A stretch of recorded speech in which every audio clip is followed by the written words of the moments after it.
У меня было исследование, где я в сравнительном аспекте проводила исследование эпоса «Манас». Это вот крымский эпос, это как бы наш главный эпос, наш бренд, да, можно сказать. И одно из олунхо якутского народа «Крыс де Беле».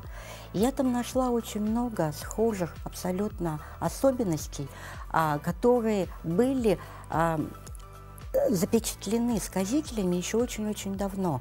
И они дошли до наших дней. Вот эта удивительная способность сказителей доносить древний текст до нашего времени и представляет вот это вот эпическое наследие. В дополнение хочу сказать, тоже вот, если взять все наших батыров в каждом эпосе, идеология наших героев, главных героев в эпосе, всех-всех-всех, была одна — объединить народ. И пока фольклор жив, народный, устный народное творчество в целом народ, и будет жить его народ.